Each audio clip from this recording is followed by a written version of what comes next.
When I arrived at my sister's engagement party, the security guard stepped in front of me before I could even touch the glass door. "You're not on the list," he said, flat, rehearsed, like he'd said it 100 times already that night. I thought it was a mistake. I smiled, gave him my name again, slower this time. Sofia Lopez. He didn't check twice. He didn't need to. He leaned in slightly, lowered his voice just enough that it felt personal. "She blacklisted you," he said. "If you're here, you need to use the service entrance."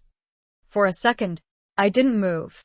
The music from inside, the laughter, the clinking glasses, the low hum of a celebration I was supposed to belong to, spilled out every time the door opened for someone else. Not for me. I looked through the glass. And that's when I saw them. My sister. My parents. Standing 10 feet inside the ballroom entrance. They saw me. I know they did. My mother's eyes met mine for half a second, and then she turned away. My father adjusted his jacket like nothing was happening. No signal. No wave.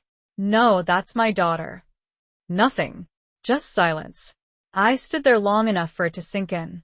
Long enough to understand this wasn't a mistake. This was deliberate. I nodded once to the guard, like I understood the rules now. Like I knew my place. And then I walked. Past the valet. Around the building. Toward the back. Toward the door where deliveries came in, and apparently where I belonged. 3 hours later, I was the one holding a phone to my ear. My hand steady. My voice not. "Mom," I said, and even I could hear the edge in it. "The hotel is canceling everything." "What did you do?" Before I go on, please take a moment to like and subscribe, but only if you genuinely connect with this story and drop a comment. Where are you watching from, and what time is it there? My name is Sofia Lopez, and I'm 31 years old. And for as long as I can remember, my family had a system. Not something they ever wrote down. Not something they would admit to if you asked them directly. But it was there. Measurable. Predictable. Precise. Vanessa, my older sister by 3 years, got the front door. I got whatever was left behind it. When she turned 16, my parents bought her a brand new BMW. White, custom interior, $52,000. I got a used Honda Civic 2 years later with 117,000 miles on it and a cracked dashboard that rattled every time I drove over 40. "It still runs," my dad said. "That's what matters." When Vanessa got into NYU, my parents hosted a 90-person dinner at a private rooftop restaurant. I still remember the bill because my dad left it on the kitchen counter by accident. $18,740. When I got into Illinois State, I got a text. "Proud of you." No dinner. No cake. Not even a phone call.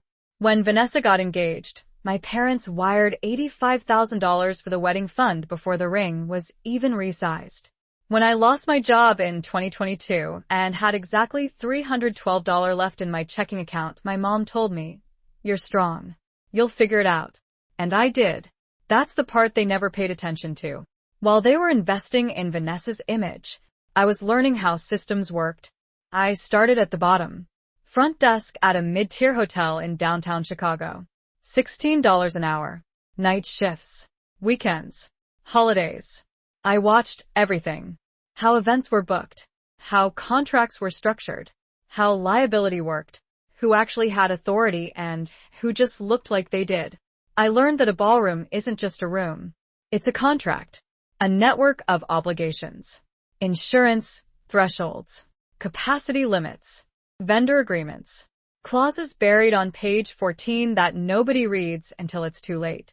By 29, I wasn't at the front desk anymore.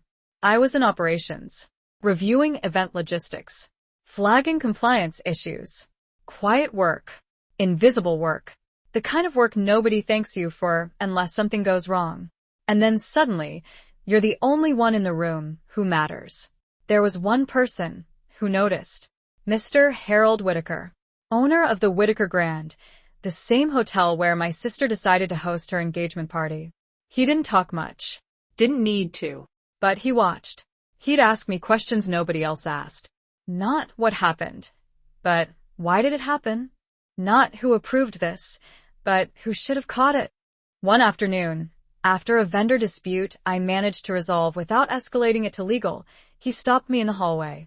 Sophia, he said, calm, measured, most people in this building know how to follow a system. You're one of the few who understands how to shut one down. I laughed. I thought he was joking. He wasn't. If anyone ever puts you in a position where you don't belong, he added, almost as an afterthought, call me before you walk away. I didn't know what he meant at the time. I do now. Because that night, standing at the service entrance in heels that were never meant for concrete floors, holding a paper wristband a catering assistant handed me like I was staff, something shifted. Not loud. Not dramatic. Just quiet. Precise. Like a switch flipping in a room nobody else knew existed. I walked through the kitchen. Stainless steel counters. Heat lamps. Voices calling out orders. Nobody looked at me twice. Why would they? I looked like I belonged there. And that's when it hit me. I didn't need the front door. I knew the entire building. Every hallway. Every access point. Every rule that held that perfect, polished party together. And more importantly, every rule that could take it apart. I checked my phone. 8:42 p.m. The event was scheduled until midnight. 3 hours left. 3 hours before everything they built that night had to stand on the same system they never thought I'd understand. I stepped into a quiet corner near the service corridor. Pulled up the event file. Lopez engagement. Ballroom A, guest count listed. 120. Alcohol service tier. Mid-level. Insurance coverage. Standard. I stared at the numbers. Then I remembered the crowd I saw through the glass. The room wasn't holding 120 people. It was closer to 200. Maybe more. I exhaled slowly. There it was. Not revenge. Not anger. Just a fact. And facts, in the right system, don't need emotion to be dangerous.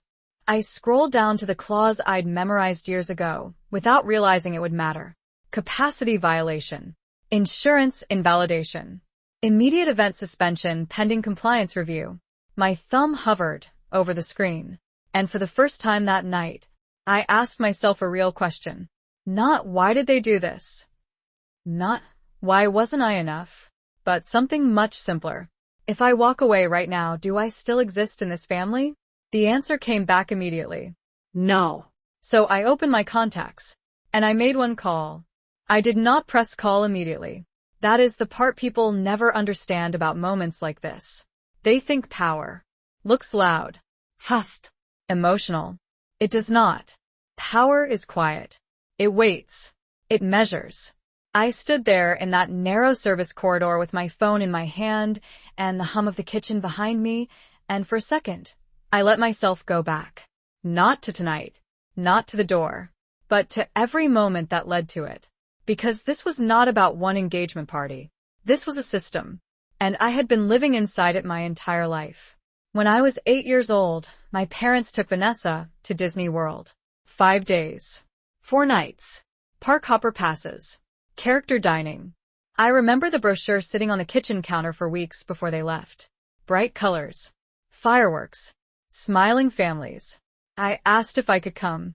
My mother smiled in that soft way she used when she was about to say no without saying no directly. This trip is really for your sister, she said. She earned it. Earned it. I stayed home with my aunt that week. We watched television. Ate takeout. I told myself it was fine. It was just one trip, but it was never just one thing.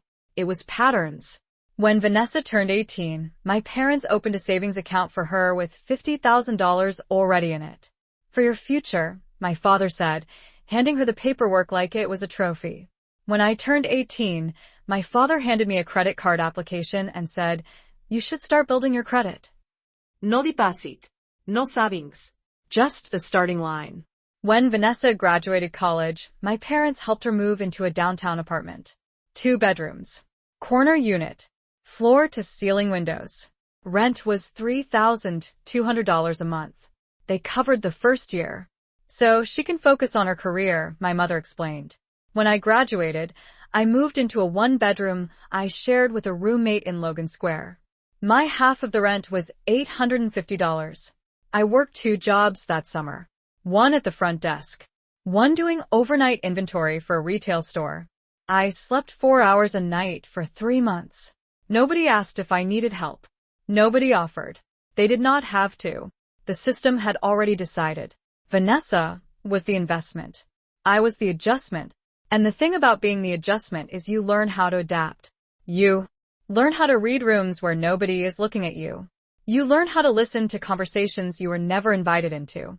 You learn how money moves, how decisions get made, not in speeches, not in big announcements, but in quiet approvals, in signatures, in clauses buried in contracts that nobody thinks will matter until suddenly they do. I remember the first time I realized how powerful those details could be. I was 24, still working front desk.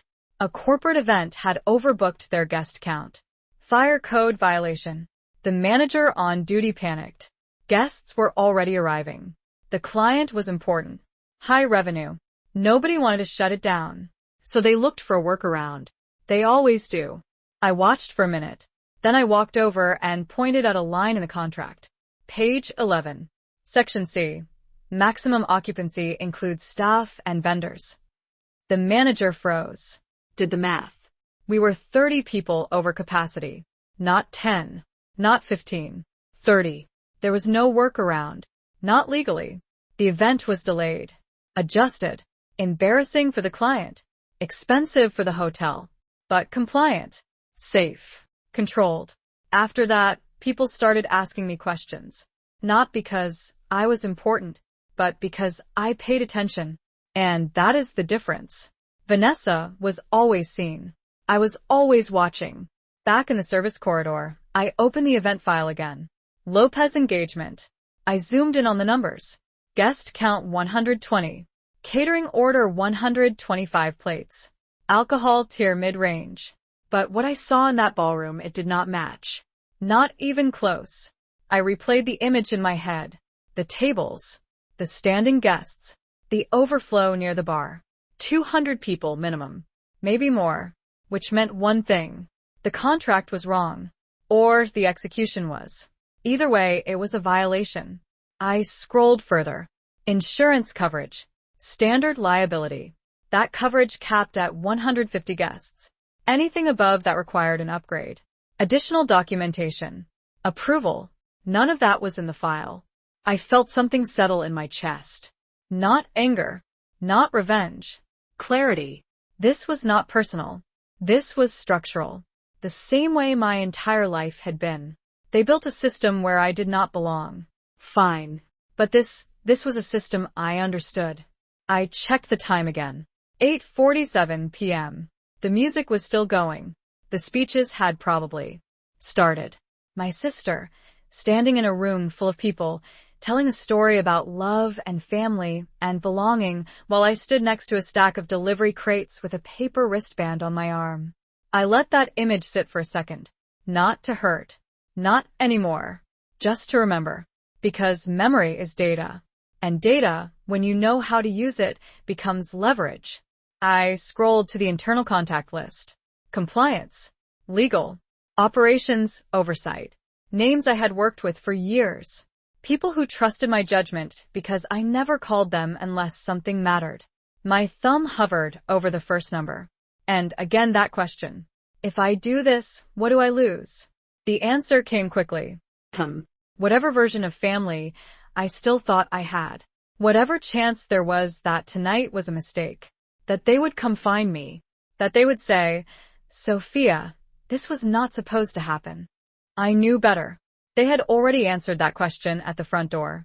By doing nothing. So I asked a different question. If I do not do this, what do I lose? And that answer was heavier. Myself. The part of me that had spent years learning, adapting, building something quiet and precise and real just to be told I still belonged at the back entrance. I exhaled slowly. Decision made. I tapped the first contact. The line rang once. Twice. Then a voice. Compliance office. Calm. Neutral. I did not raise my voice. I did not rush. This is Sophia Lopez, I said. Operations. I need to report a potential capacity and insurance violation at the Whitaker Grand. Ballroom A, active event. A pause. Paper shuffling on the other end. Details. I looked toward the hallway that led back to the kitchen. then toward the door that led to the ballroom. 2 worlds. Same building. Different rules. Reported guest count 120, I said. Actual estimated occupancy, over 200. Silence. Then sharper now. Focused. You are certain? I did not hesitate. Yes. Another pause. Then the shift I knew would come. Stay available, they said. We are escalating. The line went quiet. And just like that, it was no longer my decision. It was the system. I did not move after the call ended. That was the strange part. I expected something to happen immediately. A rush. A reaction. A consequence I could see or hear or feel. But nothing changed. The kitchen kept moving. Plates clattered. Someone laughed too loudly near the prep station. A server brushed past me carrying a tray of champagne flutes. Like this was just another Saturday night. And inside that ballroom, the music was still playing. That is the thing about systems. They do not collapse all at once. They begin with a signal. Quiet. Invisible. And then they move. I slipped my phone into my hand, not my pocket. I wanted to feel it there. Solid. Real. Because for the first time in a long time, I was not reacting. I had initiated something. I walked slowly toward the service door that led closer to the ballroom. Not through the main entrance. Not yet. Just close enough to hear. The band had shifted into something softer. A piano overlay. That usually meant speeches. I stopped just short of the door and leaned slightly toward the crack where it had not fully closed. And I heard her. Vanessa. Her voice carried differently when she was performing. Lighter. Warmer. Like every word had been rehearsed to land exactly where it needed to. I just want to thank everyone for being here tonight, she said, and the room responded the way rooms always respond to her. Attentive. Engaged. Ready to celebrate her. I closed my eyes for half a second. Not because it hurt. Not anymore. But because I knew this version of her. This was the version the world saw. The version my parents invested in. The version that made everything look perfect. Family means everything to me, she continued, and there was a pause there. A practiced pause. Just long enough for people to feel it. To believe it. I opened my eyes again and looked down at my wrist. The thin paper band pressed lightly against my skin. Access level. Service. That is what the system said I was. Not guest. Not family. Service. I let that sit. Just for a second. Then my phone vibrated. Not a call. A message. Internal channel. Compliance. We are reviewing. Stand by. 3 words. That was all. But I knew what it meant. The signal had been received. I shifted my weight slightly, glancing back toward the kitchen. Still normal. Still running. Because the first stage is always validation. They check the data. Cross-reference the numbers. Compare the contract against reality. Quiet work. Invisible work. The kind I had been doing for years. My phone vibrated again. Another message. This one from a different number. Operations oversight. Confirm visual estimate. I typed back without hesitation. 200 plus. Ballroom A is at least 70% over contracted capacity. The typing bubble appeared, then disappeared, then appeared again, and then understood. That was it. No panique. No questions. Just acknowledgement. Because once the numbers are confirmed, the system does not argue. It moves. I stepped closer to the door again, just enough to see inside through the narrow gap. Vanessa stood at the center of the room, glass in hand, lights catching the edge of her dress. My parents were near the front. My mother had that same expression she always had at events like this. Proud. Controlled. Watching the room as much as she watched her daughter. My father stood beside her, posture perfect, nodding at the right moments like he was part of something important. They looked comfortable, like they belonged exactly where they were. And for a brief moment, I wondered if they would ever realize what was about to happen. Not because I wanted to shock them. Not because I wanted to hurt them. But because I had spent years thinking they saw everything.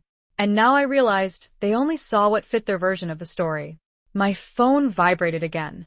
This time to call. I did not need to look at the screen to know who it was. I answered immediately. Sophia, the voice said. Calm. Familiar. Mr. Whitaker. I straightened slightly, even though he could not see me. Yes, sir. A pause. Not long. Just enough to establish control. I am looking at the numbers now, he said. Walk me through what you are seeing. I turned slightly away from the door, lowering my voice. Contracted for 120 guests, I said. Actual occupancy is significantly higher. At least 200. Possibly more. Insurance coverage does not support that capacity. No documented upgrade in the file. Silence on the line. Not uncertainty. Calculation. And you are certain? He asked. Same question as before. Different weight now. Yes, I said. No hesitation. Another pause. Then something shifted in his tone. Subtle, but unmistakable. All right, he said. We will proceed. We. Not they. Not the system. We. I felt that word land heavier than anything else that night. You did the right thing, he added, almost as if it was an afterthought. Then the line went dead. I lowered the phone slowly. The door to the ballroom opened wider as a server exited with an empty tray. For a second, I had a clear view inside. Applause. Vanessa smiling. My parents clapping. The room exactly as it was supposed to be. And then the door closed again. And just like that, the clock started. Not the kind you can see. Not a countdown on a screen.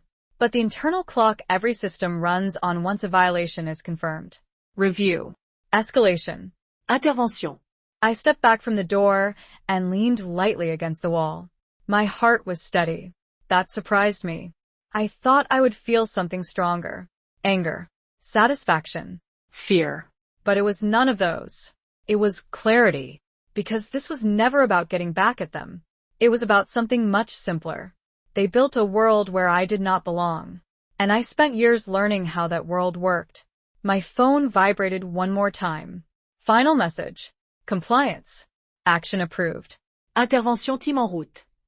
I read it once. Then again. Slow. Letting each word settle. Action approved. Not emotional. Not personal. Approved. The system had made its decision. I pushed myself off the wall and stood up straight. Somewhere beyond that door, the music was still playing. The speeches were still happening. The room was still celebrating something built on an assumption. That everything was under control. That everything was as it should be. And for the first time that night, I allowed myself a small, quiet breath. Because I knew something they did not. This was the part where everything changes. I did not rush toward the ballroom when the message came through. That would have been the old version of me. The version that reacted. The version that needed to see, to prove, to be acknowledged. This version stayed exactly where she was. Because I already knew how this would unfold. Not every detail. Not every reaction. But the structure. The sequence. The way a system corrects itself when something crosses a line it cannot ignore. I stepped slightly to the side of the corridor, out of the direct path of the staff moving in and out of the kitchen.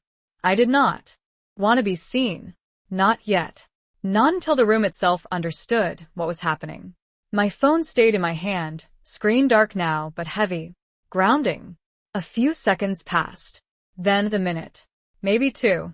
Time stretches differently when you are waiting for something you set in motion. Every sound becomes sharper. Every movement feels intentional. The door opened again, and a server rushed out faster than before, her expression tighter, her steps less fluid. Not panic. Not yet. But something had shifted. Inside the ballroom, the music cut for a brief second then resumed. That was the first ripple. Small. Almost invisible. But I recognized it immediately. Someone inside had been interrupted. Not publicly. Not announced. Just quietly pulled aside. I closed my eyes for half a second and let myself map it out. Compliance flags the violation. Operations confirms. Management is notified. And then the internal conversation begins. Not about emotion. Not about fairness. About liability. About exposure. About risk. Because once those words enter a room like that, everything changes. My phone vibrated again. A call this time. I answered without looking. Yes, I said. They are counting now, the voice on the other end said. Operations. Direct. Focused. We have visual confirmation from floor staff. Numbers exceed contract. I leaned slightly against the wall, my voice steady. Understood. Management is preparing to intervene, they continued. You should remain where you are. I almost smiled at that. Remain where you are. As if I had anywhere else to be. I will, I said. The line ended. I slipped the phone into my hand again, not my pocket. Always ready. Always present. I shifted closer to the door once more, careful, controlled. This time when it opened I saw more. Not just the room. The movement inside it. Two managers standing near the edge of the ballroom, speaking quietly with one of the event coordinators. Their posture was different. Less relaxed. More precise. One of them glanced toward the crowd, then back at the coordinator, then toward the entrance. Calculating. Measuring. Deciding. Vanessa was still at the center, still smiling, still holding the room. She had not noticed yet. Of course she had not. People like her are not trained to see the system. They are trained to perform inside it. My parents were still near the front. My mother's smile had tightened just slightly. A detail most people would miss. I did not. She sensed something. Not what, but enough to feel the shift in the room. My father leaned in toward someone beside him, whispering something I could not hear. Probably nothing important. Probably trying to maintain control over a situation he did not even know existed yet. I stepped back again as the door closed. The corridor felt quieter now. Or maybe I was just more aware of the silence between sounds. Then the music stopped. Not faded. Stopped. Clean. Immediate. That was the moment. The line had been crossed. No more internal discussion. No more quiet adjustments. This was intervention. I did not need to see it to know what was happening. The lead manager would step forward. Voice calm. Professional. Controlled. They would not accuse. They would not embarrass. Not directly. They would state a fact. A procedural requirement. Something that sounded neutral but carried weight. I moved closer again, just enough to hear. The door opened wider this time. And I caught the voice. Ladies and gentlemen, the manager said, tone smooth but firm. We need to pause the event for a brief moment while we address a compliance matter. A ripple moved through the room. Not chaos. Not yet. Confusion. Conversations lowering. Heads turning. Glasses pausing midair. Vanessa's smile faltered. Just for a second. Then she recovered. Of course she did. I am sure it is just a small misunderstanding, she said lightly, trying to keep the energy in the room. Trying to hold control. But control was no longer hers to hold. The manager stepped closer to her now. Not whispering. Not fully public either. That careful middle space where authority exists without raising its voice. We need to verify guest count and insurance coverage, he said. Clear. Direct. Unavoidable. I watched her expression shift. Not dramatically. Not the kind of reaction people imagine. Just a flicker. The first crack in something that had always looked perfect. My mother stepped forward slightly. I saw her hand reach for my father's arm. Not panic. Not yet. But awareness. The room had changed. And she knew it. My father straightened, his posture tightening, his attention now fully on the manager. This was his world. Business. Structure. Authority. Except this time he was not the one in control of it. I stepped back again, letting the door close. I did not need to see more. I knew the sequence. Verification would confirm the violation. The contract would be reviewed. The liability exposure would be calculated. And then the decision would be enforced. Not because of me. Not because of emotion. But because the system required it. I leaned lightly against the wall and let out a slow breath. Not relief. Not satisfaction. Just completion. Because for the first time in my life, the system that had always excluded me was operating in a way that I understood completely. And this time, I was not on the outside of it. I was the reason it moved. The silence inside the ballroom did not happen all at once. It spread. Slowly. like something invisible moving from one table to the next. Conversations dropped in volume. Laughter faded into polite, uncertain smiles. Glasses that had been raised mid-toast lowered carefully back onto white linen tablecloths. People started looking around, not at each other but at the staff. Because instinctively, everyone in that room understood one thing. When the staff changes, something is wrong. I stayed just outside the door listening, mapping the rhythm of the room without needing to be seen inside it. The manager's voice came again, steady, controlled. We need everyone to remain where they are while we complete a quick verification. Remain where they are. It sounded simple, harmless even. But what it really meant was this. Nobody leaves. Nobody moves. The system is taking control. I imagined a room from memory. 200 people, dressed in tailored suits and soft pastels, now standing in a space that suddenly felt smaller. Not physically, but structurally. Because once a room loses certainty, it loses comfort. Vanessa's voice tried to fill that gap. Everyone, it is fine, she said, a light laugh woven into the sentence, like she could smooth this over if she just kept talking. There must have been some kind of mix-up. A few guests nodded. Some smiled. But the energy did not return. Because the authority in the room had shifted. It was no longer hers. It was not my parents'. It belonged to the people who understood the system that was now in motion. I heard footsteps move faster now. Coordinated. Intentional. Staff moving through the space with purpose instead of flow. Counting. Verifying. Measuring. Every head. Every body. Every number that did not match the contract sitting in a file I had just read minutes ago. My phone vibrated again. A message. Operations. Final count in progress. I typed back one word. Understood. That was all that was needed. No emotion. No explanation. Just alignment. I stepped back further into the corridor, giving space as two staff members passed by quickly, one holding a tablet, the other speaking quietly into a headset. Their faces were neutral, but their pace told the truth. This was no longer a possibility. It was a confirmation. And once confirmed, the next step was inevitable.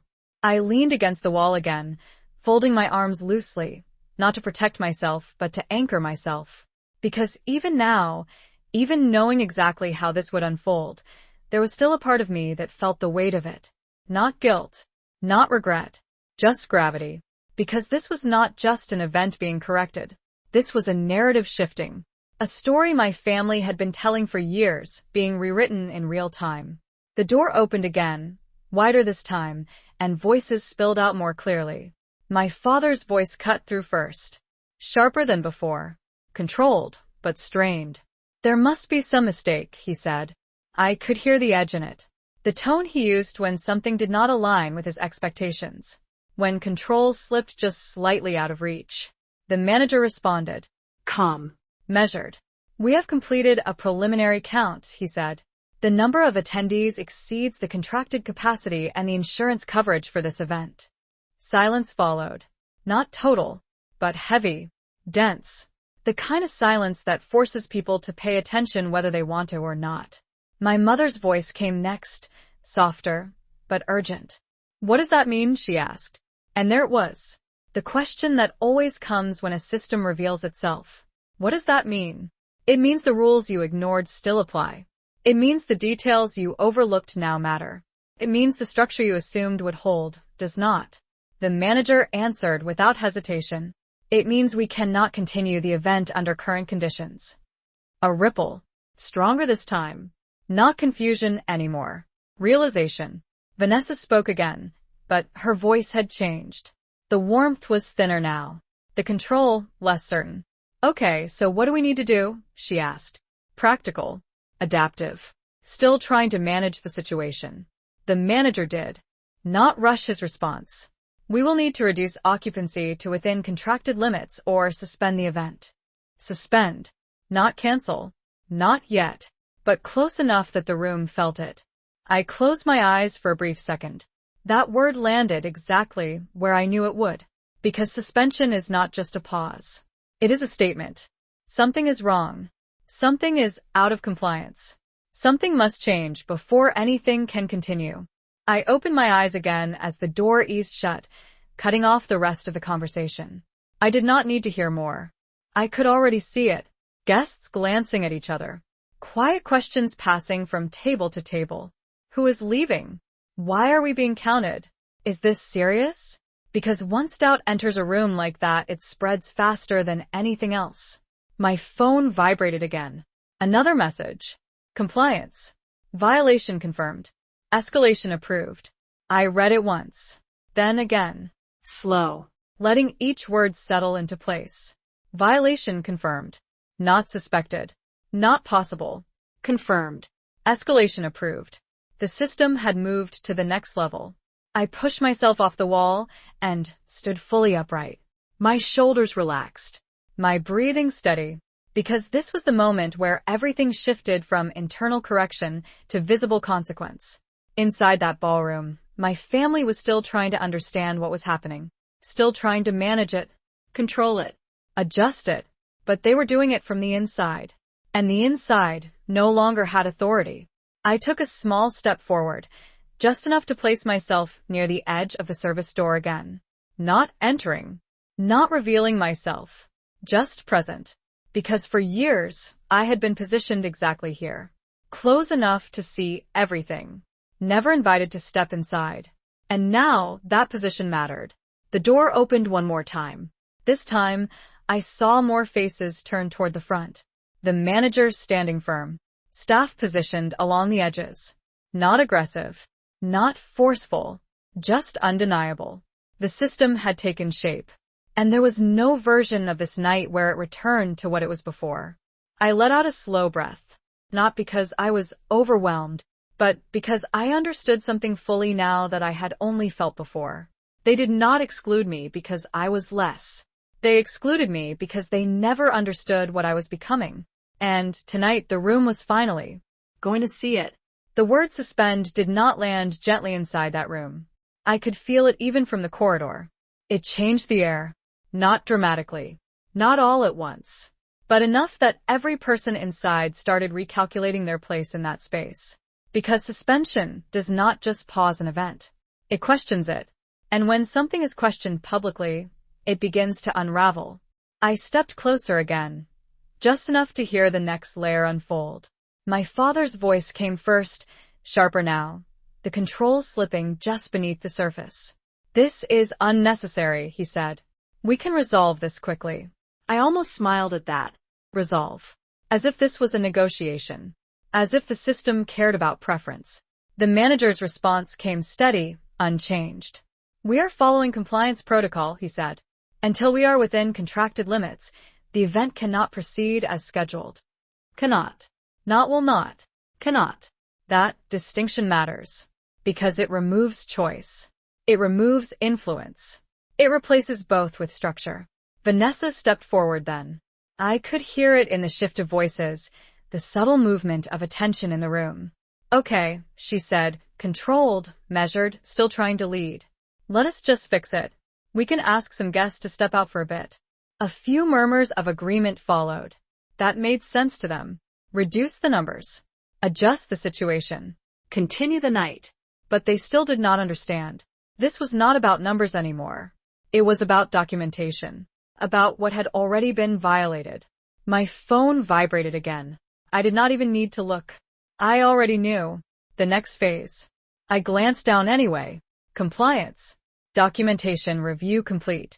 Contract breach confirmed. Insurance invalid under current conditions. I exhaled slowly. There it was. The point of no return. Because once insurance is invalid, everything changes. Liability shifts. Risk escalates. And no venue, no matter how prestigious, no matter how profitable the client, continues under that kind of exposure. I lifted my eyes back toward the door as it opened again. This time, the manager's tone had changed. Not louder, not harsher, but firmer, final. We cannot proceed with a temporary adjustment, he said. The event must be suspended until compliance conditions are fully met and reproved. The word came again. Suspended. But now it carried weight. Finality. I watched Vanessa's posture shift through the narrow gap. Her shoulders tightened slightly. Her smile gone now, replaced by something more focused. Less performance. More pressure. What does that actually mean? She asked. Direct now. No more softness. The manager did not hesitate. It means we need to clear the room, he said. Clear the room. Not reduce. Not adjust. Clear. A ripple moved through the guests again. Stronger this time. Conversations rising in volume instead of lowering. Questions no longer whispered, but spoken. Not chaos, but close enough that control was no longer centralized. My mother's voice came in quickly, almost cutting through the space. This is a private event, she said. You cannot just remove people. I leaned slightly closer, listening carefully, because this was the moment where authority is tested, where people who have always operated within influence try to use it. The manager's response was immediate. We are responsible for safety and compliance within this venue, he said. At this time, we cannot allow the event to continue as it is. Responsible. Not willing. Not choosing. Responsible. Again, the language removed emotion. Removed negotiation. Left only obligation. I stepped back as the door closed again, sealing the room off from view. But I did not need to see it. I could hear everything I needed. The shift in tone. The change in pace. The way conversations were no longer aligned. Some guests would already be reaching for their phones, checking messages, texting friends, looking for context. Because when something like this happens in a room full of people, it does not stay in that room. It spreads. Quietly at first. Then faster. My phone vibrated again. This time a call. I answered. Sophia, the voice said. Mr. Whitaker again. Yes, I replied. We are moving to full suspension, he said. I wanted you to hear it directly. I closed my eyes for a brief second. Not out of emotion. Out of recognition. This was the confirmation. The final step in the sequence. Understood, I said. Are you in a secure position? He asked. I glanced around the corridor. Empty except for distant movement near the kitchen. Yes. A pause. Then, softer this time, almost reflective. You handled this correctly, he said. Most people would have stayed silent. I let that sit for a moment. Because he was right. Most people would have. Most people would have walked away from the service entrance. Gone home. Told themselves it was not worth it. That it was just another moment. Another slight. Another confirmation of a pattern they had already accepted. But I did not answer him right away. Instead, I said something else. They were never going to open the front door. I said quietly. Silence on the line. Then a single response. No, he said. The line ended. I lowered my phone slowly, feeling the weight of that truth settle fully now. Not as something painful. Not as something unresolved. But as something complete. Inside the ballroom, the system was finishing what it started. Staff would now begin directing guests. Calmly. Professionally. Asking them to step out. To relocate. To wait. Language that sounds optional but is not. My father would still be trying to negotiate. My mother trying to understand how this happened. Vanessa trying to hold on to whatever control she could still reach. But it was already gone. Because control in that space did not belong to them anymore. It belonged to the structure they had underestimated. I stepped away from the door completely now, moving a few feet down the corridor, giving space as more staff passed with purpose. The night was still moving, just not in the direction they planned. And for the first time since I arrived, I allowed myself to feel something small. Not satisfaction. Not victory. Just alignment. Because everything that was happening inside that room made sense to me. Every step. Every decision. Every consequence. It was not personal. It was not emotional. It was correct. And that was something my family had never understood about me. They thought I was quiet because I was less. They thought I stayed in the background because I did not belong. But the truth was, I was learning a language they never even realized existed. And tonight, that language was speaking for me. The sound changed first. Not the volume. The tone. What had been a layered mix of music and conversation became something uneven. Fractured. You could hear it in the footsteps. Faster now. Less fluid. Staff moving with purpose instead of rhythm. Guests shifting in their seats. Chairs scraping softly against the floor. And underneath all of it, the quiet tension of people realizing they were no longer just attending an event. They were inside a situation. I stayed in the corridor, but I moved closer again. Not to be seen. To listen. Because this was the part where emotion starts pushing against structure. And most people do not realize structure always wins. The door opened, and this time, nobody was smiling. 2 staff members stepped out, guiding a small group of guests toward the hallway. Polite. Professional. "We're going to ask you to step out for just a few minutes," one of them said. Just a few minutes.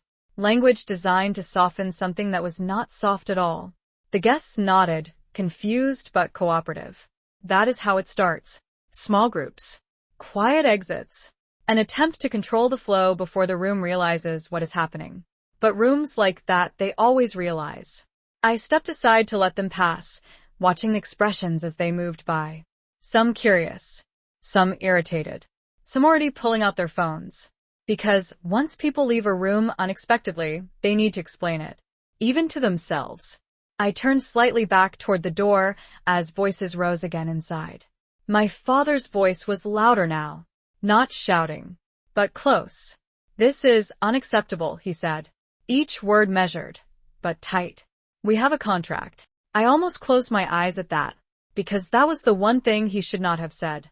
The manager's response came immediately. Calm. Controlled. "Yes," he said. "And the contract specifies capacity and insurance requirements that are currently not being met." A pause. Then, quieter but firmer. "We are enforcing the contract." Enforcing. Not discussing. Not negotiating. Enforcing. I could feel the shift even from where I stood. That was the moment my father lost the room. Not publicly. Not obviously. But structurally. Because the authority he was used to did not apply here. My mother's voice came next, softer, but strained. "There has to be another way," she said. That sentence. I had heard it my entire life. There has to be another way. What it really meant was, can we avoid the consequence? The manager did not hesitate. "The only way to proceed is to bring the event back into compliance and receive reapproval," he said. "Until then, we need to continue clearing the space." Continue. Not pause. Continue. The process was already in motion. I stepped back again as more guests were guided out. This time, the groups were larger. The hallway began to fill. Conversations layered on top of each other. Questions without answers. What is going on? Is this serious? Are we coming back in? Nobody knew. And that uncertainty spread faster than anything else. My phone vibrated again.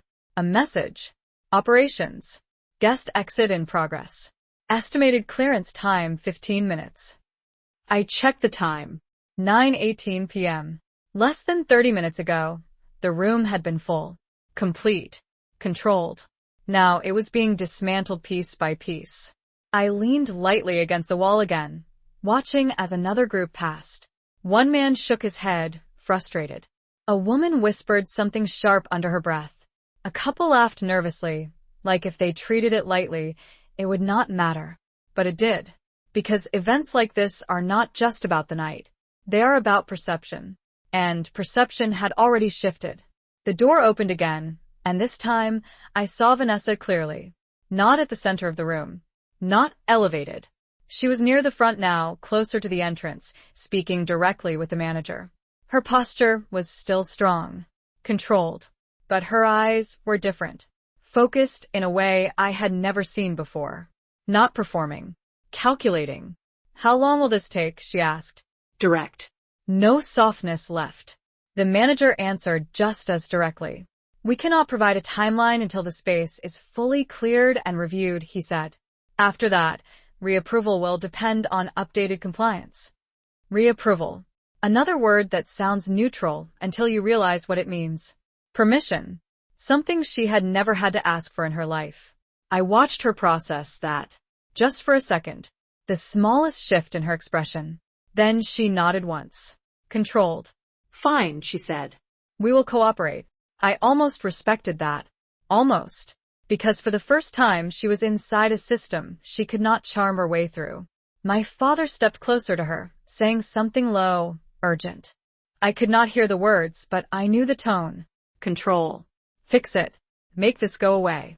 But there was no version of this that simply went away. Not now. Not after escalation. The door closed again, and I stepped back fully into the corridor, letting the scene move without me. Because that was the truth of it. This was moving without me now. I had initiated it, but I was no longer needed to sustain it. The system was doing exactly what it was designed to do. I looked down at my wrist again. The paper band still there. Light. Temporary. A marker of where I was supposed to stand. And for the first time, I realized something clearly. They had not just sent me to the service entrance tonight. They had been doing it my entire life. Redirecting me, reclassifying me, assigning me a place that was easier for them to manage. And I had accepted it. Not because I believed it, but because I was learning something else at the same time. Something they never saw. How to move through systems without needing to be seen by them. My phone vibrated once more. Compliance. Ballroom clearance nearing completion. Final review pending. I read it slowly, letting each word settle. Nearing completion. Not done yet, but close. I pushed myself off the wall and stood straight again. Not preparing. Not bracing. Just present. Because the next part was not about the room anymore. It was about what came after. Because when a system finishes correcting itself, it does not just reset. It leaves a record. And records do not forget. The hallway was no longer empty. It had become something else entirely. Not part of the event. Not quite outside of it either. A transition space. A place where people stood with questions they did not know how to ask out loud. Groups formed in small clusters along the walls. Voices low, controlled, but layered with tension. The kind of tension that does not come from noise but from uncertainty. I stayed near the edge, just far enough that no one paid attention to me. That had always been my position. Invisible enough to observe everything. Close enough to understand it. A man in a navy suit walked past me, shaking his head. I have never seen anything like this, he muttered to the woman beside him. She nodded, glancing back toward the ballroom doors like something might follow her out. It must be serious, she said quietly. Serious. That word again. It carried weight because nobody in that hallway knew the details. Only the outcome. And when people only see the outcome, they fill in the gaps themselves. My phone vibrated. Compliance. Ballroom cleared. Final inspection in progress.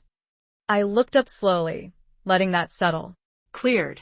Not partially. Not in process. Cleared. The room that had been full of music and celebration less than an hour ago was now empty. That is how quickly structure can change everything. I turned my head slightly as the ballroom doors opened again. This time, no music came out. No voices layered with laughter. Just space. Quiet. Controlled movement. Staff entering and exiting with purpose, carrying clipboards, tablets, documents. Not serving anymore.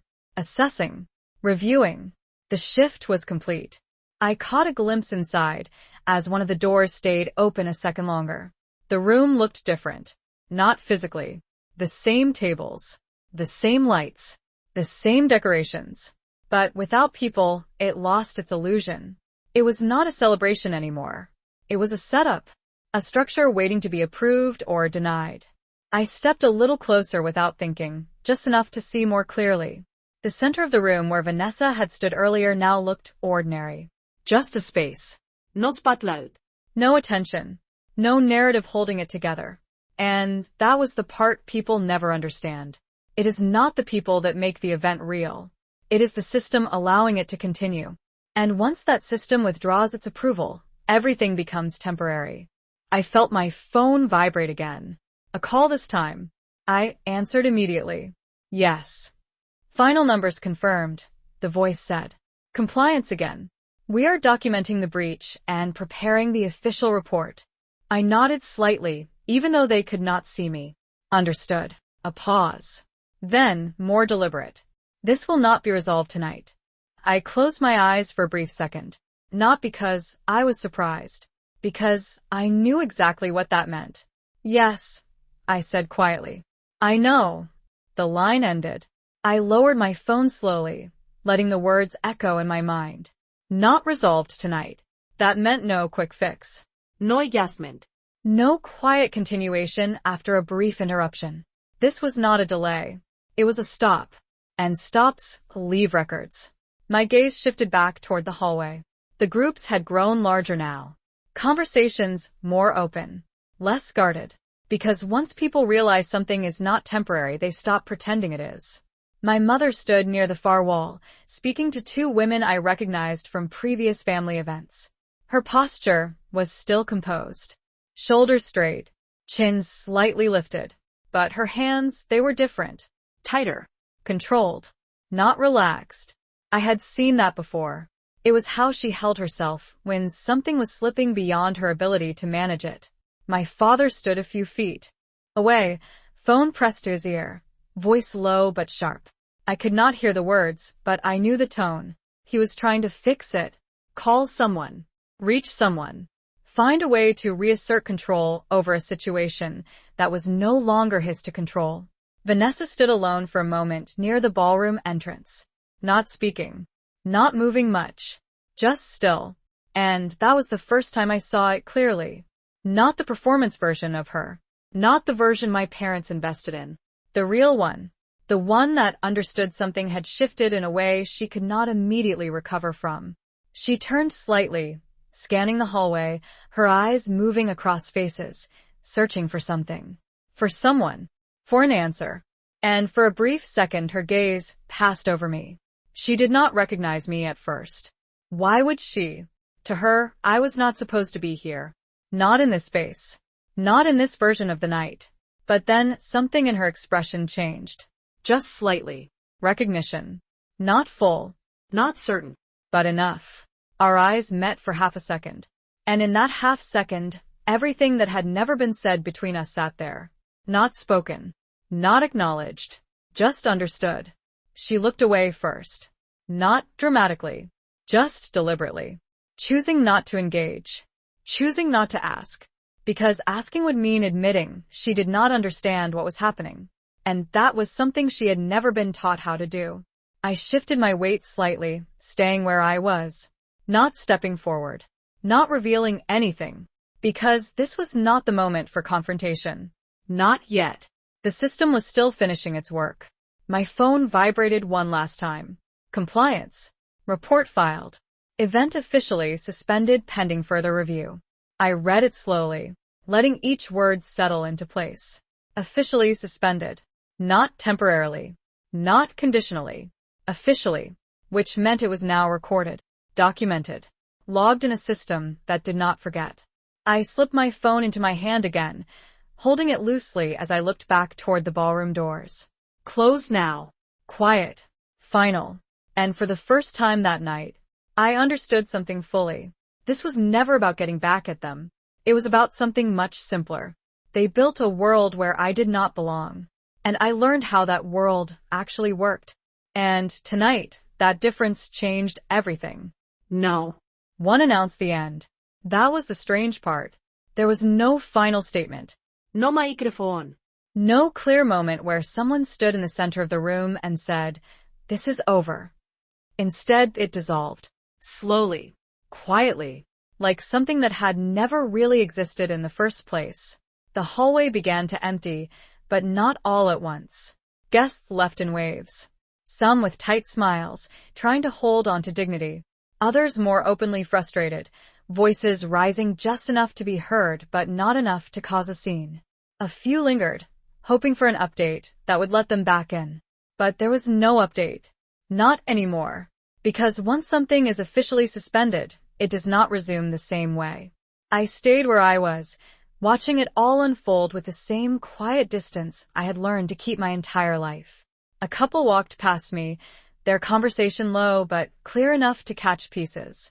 "They said it is a compliance issue," the woman whispered. "That usually means paperwork or insurance," the man replied.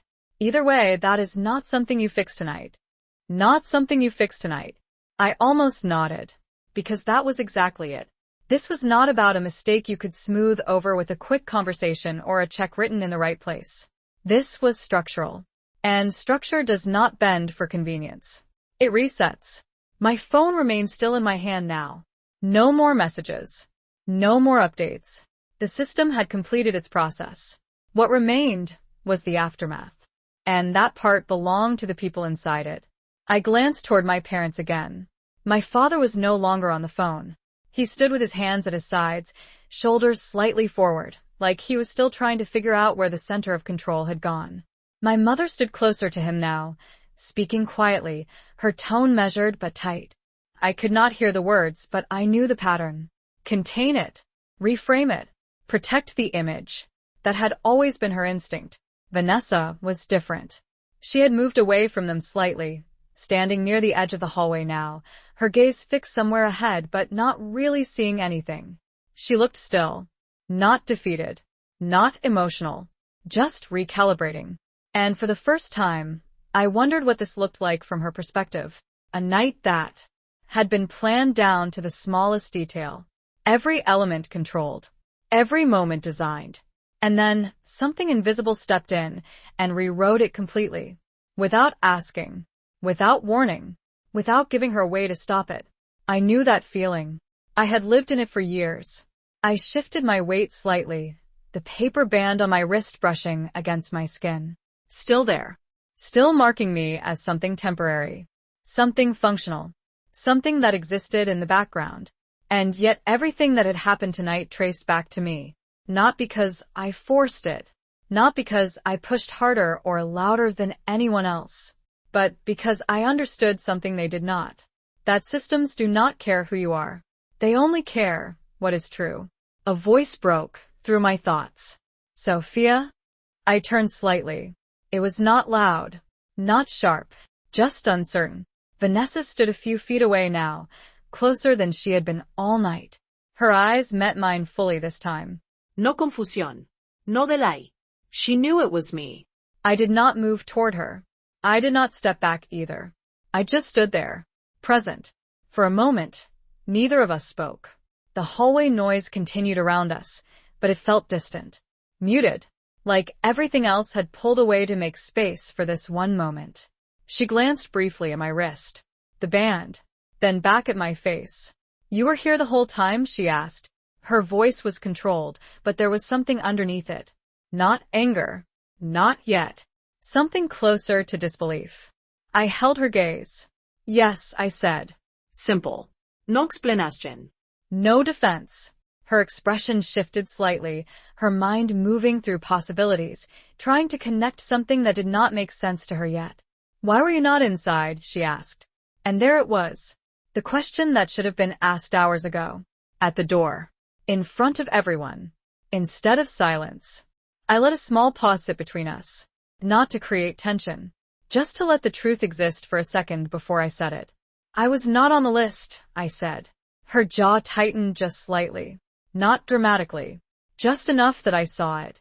That does not make sense, she said quickly. I did not, she stopped herself. Because even as she said it, she was remembering. The decisions. The conversations. The quiet exclusions. That never felt significant at the time, but added up to something undeniable. I did not interrupt her. I did not need to. The system had already done that. She looked past me for a second, toward the ballroom doors, then back again. This, she gestured slightly toward the now empty hallway, the staff, the aftermath. This is because of that? I tilted my head slightly. Not dismissive. Not confrontational. Just precise. No, I said calmly. This is because the event was not in compliance. The words landed exactly as they were meant to. Not emotional. Not personal. Structural. Her eyes searched mine, looking for something else. Something she could argue with. Something she could push back against. But there was nothing there. Because there was nothing to argue. Did you report it? She asked finally. There it was. The real question. Not about the door. Not about the list. About the system. I did not answer immediately. I let the silence sit. Let her feel it. Because this was the moment where everything connected. Not in anger. Not in accusation. in understanding. I told the truth, I said. That was all. Her shoulders dropped slightly. Not dramatically. Just enough that I saw the shift. Not defeat. Recognition. Because deep down she knew. She had always known how these things worked. She just had never been on the side where the system turned against her. We stood there for another second. 2. Then she nodded once. Small. Controlled. And stepped back. Not toward me. Not away in anger. Just back into her own space. Into her own process of understanding what had just happened.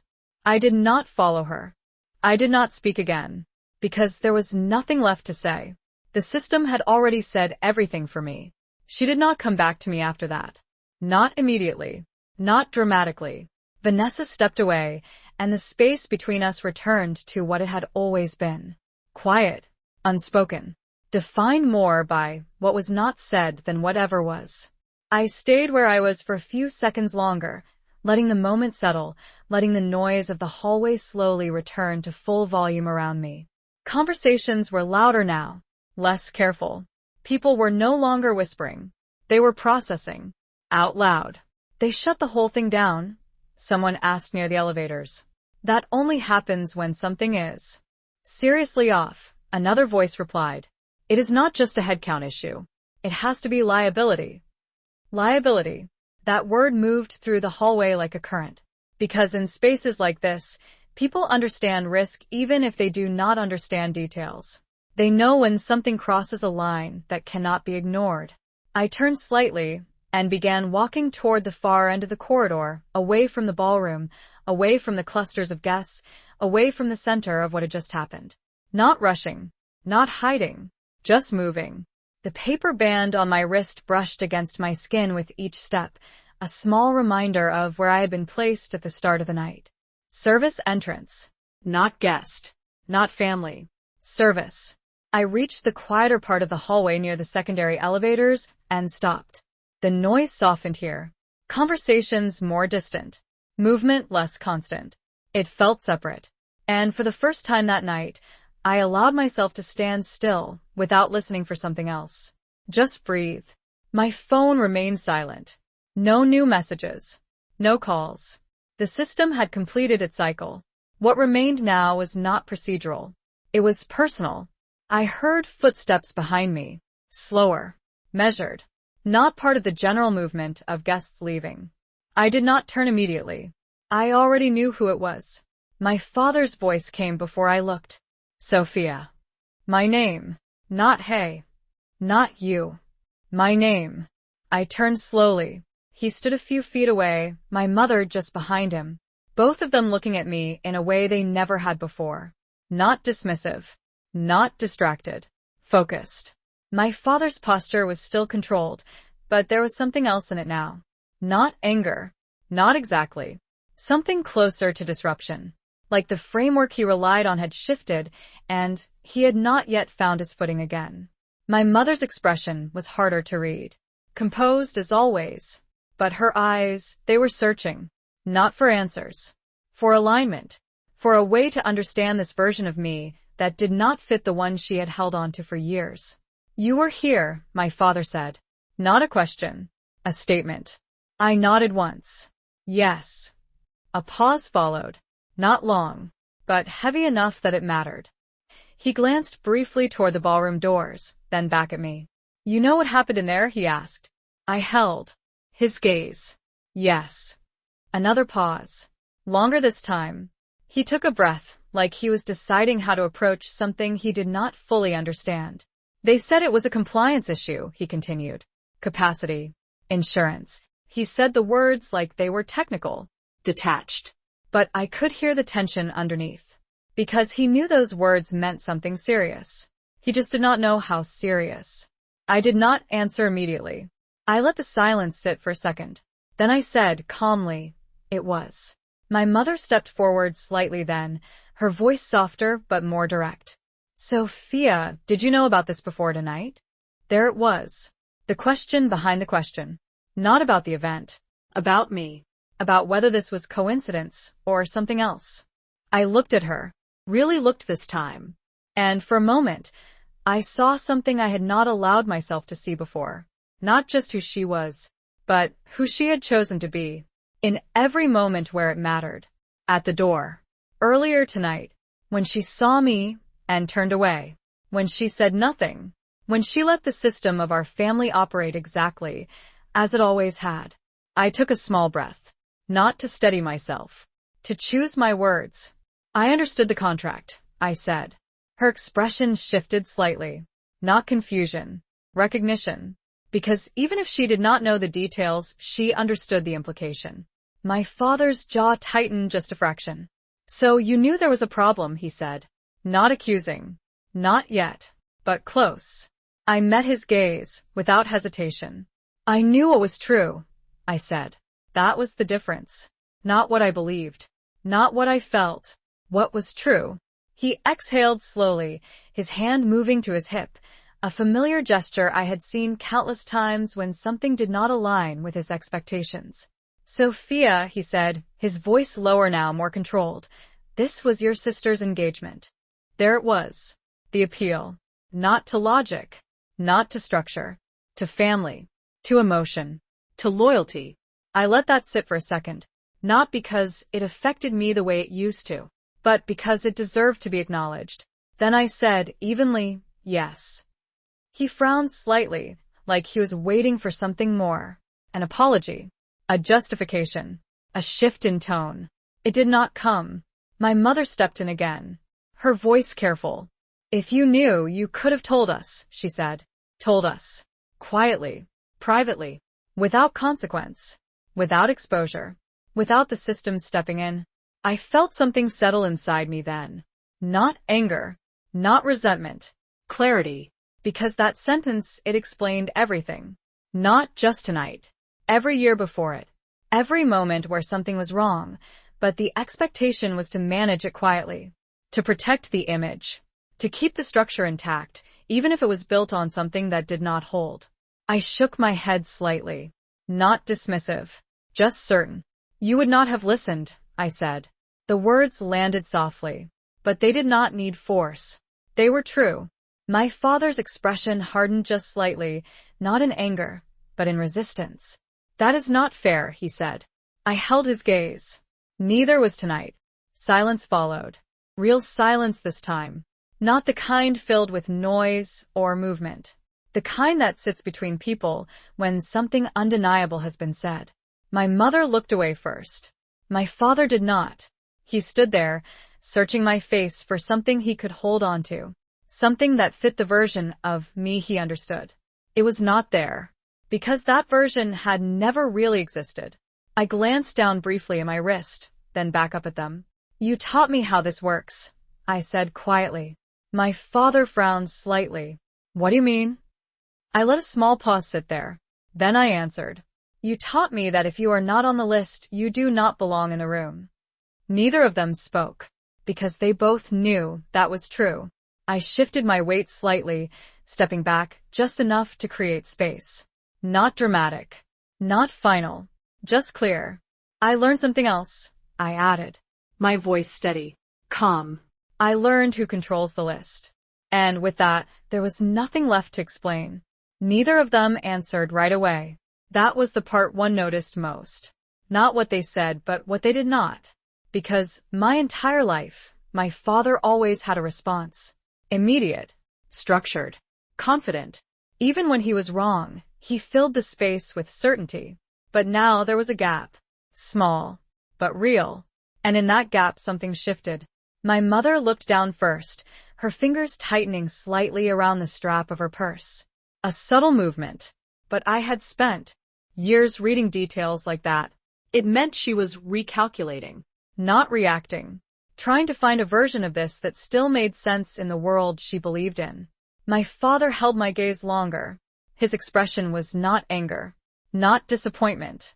It was something more unfamiliar. Like he was looking at a version of me that did not fit any category he had already decided I belonged in.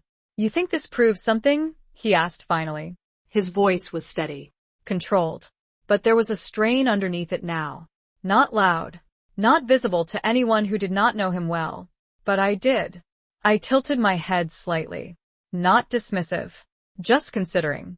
No, I said calmly. It shows something. A pause. He frowned slightly. Shows what?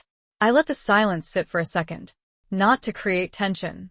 Just to give the answer space before I said it. That the rules apply, I said. His jaw tightened. To everyone. That last part landed harder. Because that was the part he had never fully accepted. Not in business.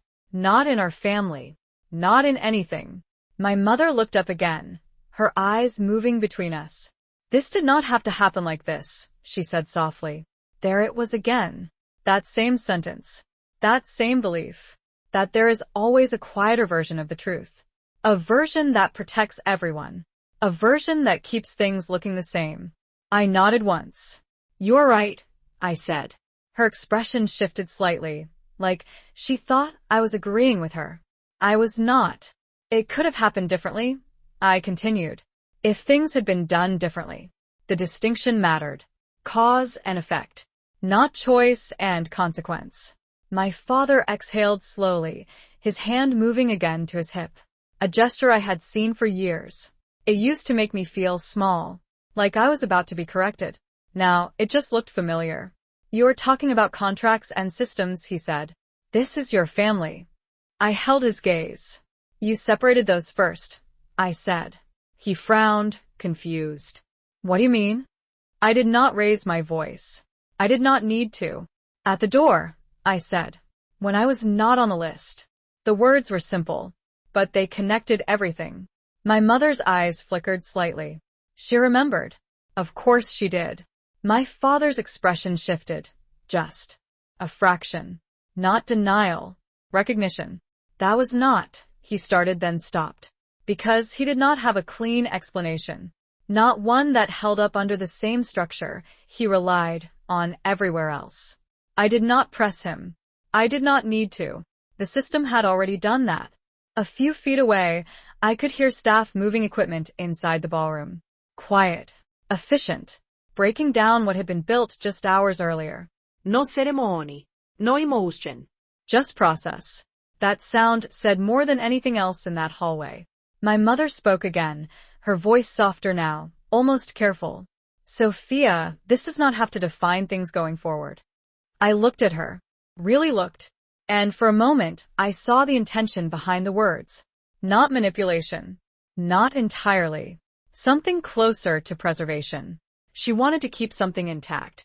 Something that felt like family, even if it had never fully included me. I let out a slow breath. It already has, I said. Not harsh. Not final. Just true. She nodded slightly, her lips pressing together, like she understood more than she wanted to admit. My father shifted his weight, glancing briefly down the hallway, then back at me. What happens next? He asked. That question was different. Not defensive. Not reactive. Practical. The way he always approached problems once he accepted they existed. I answered without hesitation. There will be a report, I said. The event will need to be reviewed. Any future booking will require updated compliance and approval. His eyes narrowed slightly, processing. And tonight, he asked. I held his gaze. Tonight is over. The words landed clean. No emotion attached. Because there was none left to add. He nodded once. Slow. Controlled. Accepting something he could not change. That was new. I had never seen him do that before, without pushing further. My mother stepped back slightly, her hand resting lightly on his arm now. Not guiding. Not correcting. Just present.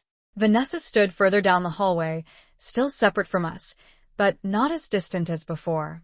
She was watching now. Not the room. Not the staff. Me. And for the first time, I did not look away. I let her see me clearly. Not the version she had always compared herself against. Not the quieter one. Not the one in the background. The one standing here now. The one who understood exactly what had happened and why. My phone buzzed once more in my hand. A final message. Operations. Closure complete. Documentation finalized. I glanced down at it briefly, then back up. Closure complete. That was the word that mattered. Not just for the event. For something else too. I slipped the phone fully into my pocket this time, no longer needing to hold it, no longer waiting for it. The system had finished speaking. I looked at both of my parents one more time, not searching for anything, not expecting anything, just seeing them clearly. I should go, I said. My father nodded. My mother hesitated for a fraction of a second, then nodded too. No one stopped me. No one asked me to stay. No one said anything else. And that told me everything I needed to know. I did not look back when I started walking. Not because I was trying to make a point, not because I wanted to create a moment, but because there was nothing behind me that needed to be checked again. For the first time in a long time, I was not leaving something unresolved. I was leaving something complete. The hallway felt longer on the way out, quieter. The clusters of people had thinned. Conversations had shifted from confusion to retelling. I could hear fragments as I passed. They said it was a contract issue. Too many people. Insurance problems. Each version slightly different. Each one missing something. The why. The structure behind it. But that did not matter, because the outcome was already fixed in their minds. The event had been stopped. And in spaces like that, that is what people remember. I reached the service exit door and paused for a second, my hand resting lightly on the metal bar. The same door I had walked through earlier. The same door I had been redirected to like it was the only place I belonged. I looked down briefly at my wrist. The paper band was still there.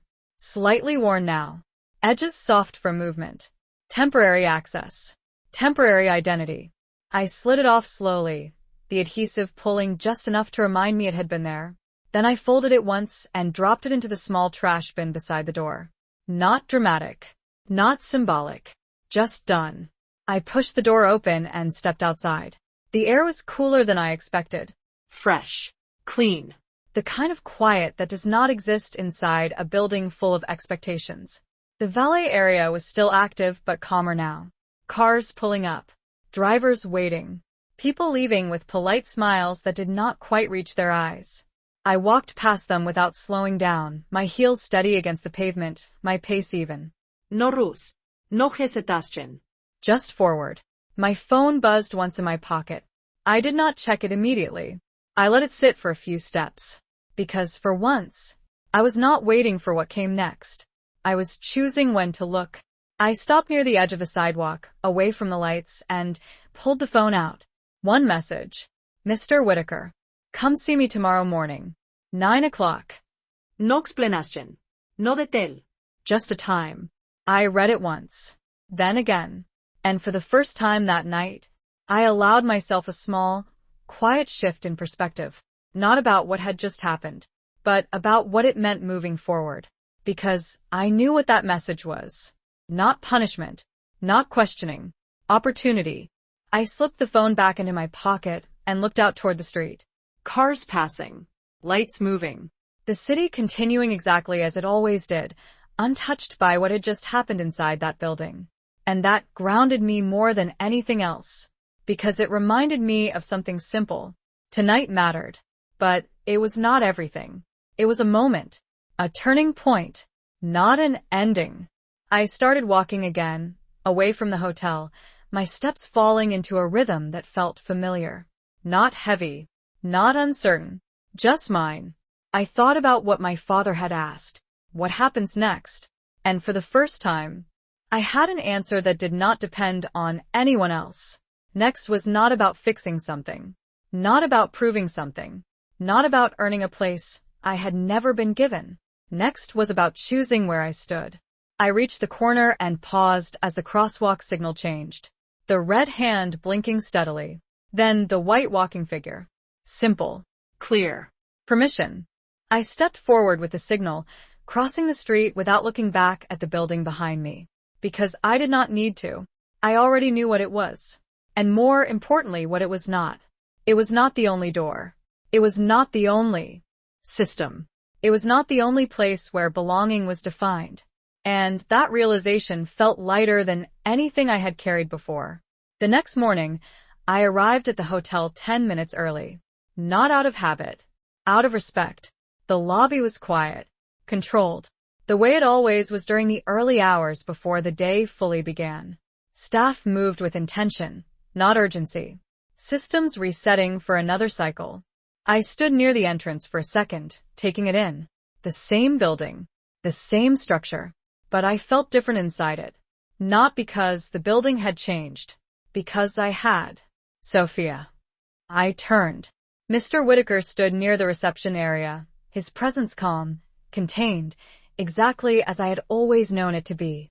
I walked toward him, my posture straight, my pace steady. Good morning, I said. He nodded once, then gestured toward a quieter seating area off to the side. We sat across from each other, no rush, no pretense. I reviewed the report, he said. Direct. Everything was handled correctly. I nodded slightly. Thank you. A brief pause. Then he leaned back just slightly, studying me in a way that felt different than before. Not evaluating. Recognizing. You understand how this works, he said. Not a question. I met his gaze. Yes. He nodded once, like that confirmed something he had already decided. I have a position opening in operations oversight, he continued. It requires someone who sees the full system, not just their part in it. The words settled slowly. Not rushed. Not overwhelming. Just clear. I did not answer immediately. Not because I was unsure. Because I understood the weight of what was being offered. Not just a job. A shift. A step into a space I had already been moving toward without realizing it. I would like you to consider it, he added. I let out a slow breath. Not hesitation. Alignment. I will, I said. He nodded, satisfied, like that was all he needed to hear. The conversation ended there. Not drawn out. Not complicated. Because it did not need to be. I stood, thanked him, and turned to leave the seating area. As I walked back through the lobby, I passed the front entrance. The same doors I had not been allowed through the night before. The same space where everything had started. I slowed for just a second. Not to linger. To acknowledge. Then I stepped through the doors without hesitation. No guards stopping me. No list being checked. No redirección. Just movement. Forward. And as the doors closed behind me, I understood something fully for the first time. They thought they were deciding where I belonged. They never realized I was learning how to choose it for myself.